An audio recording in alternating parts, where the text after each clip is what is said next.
Let's go. Since we don't have Skillet that is available here, so when you put the chocolates, guys, just leave about. So if I'm going to rate this one from 10 as the highest, it's got.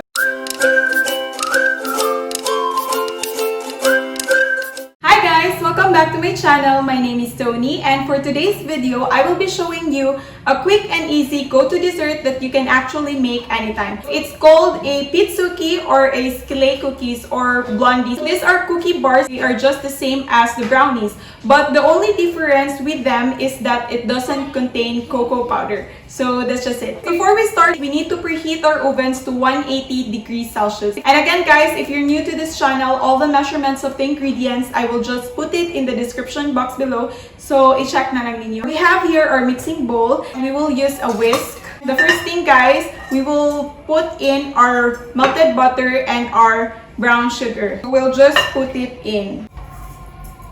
Okay, and then mix it up until it's all combined. It's all combined, guys. We will add in our wet ingredients. So our wet ingredients are just 1 egg, crack it, and then a teaspoon of vanilla extract.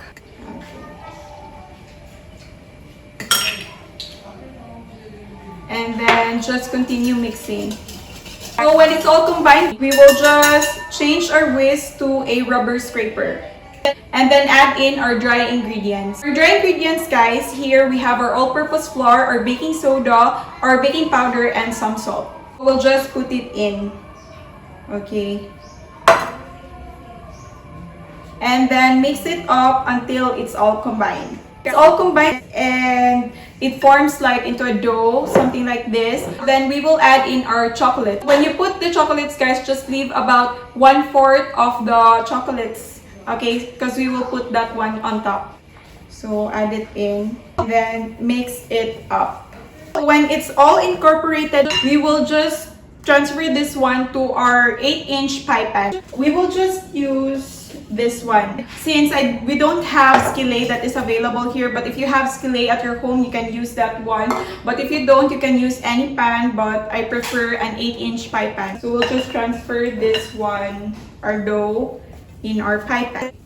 So just flatten everything inside. When it's all flattened, then we will put in our extra chocolates on the top. So just put it and spread it on top. And then when you're done, you can add also rock salt or sea salt if you have. When you're done, you can load this one in your oven for 10 to 12 minutes or until it turns golden brown. A few inches later.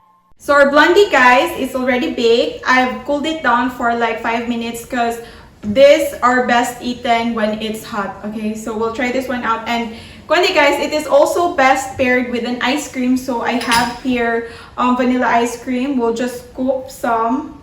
Okay. And then put it on our blondie to try. Okay. So let's go. And then let's try. Okay, guys. The aroma really, it feels so good. Okay.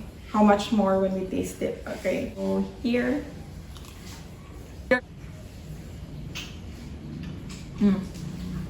Tastes good, guys. So if I'm going to rate this one from 10 as the highest, I'll give it a perfect 10. So try this one out, guys. It's really good. And thank you guys for watching this video till the very end. I hope you enjoyed. And please do hit the like and subscribe buttons, and see you on my next video.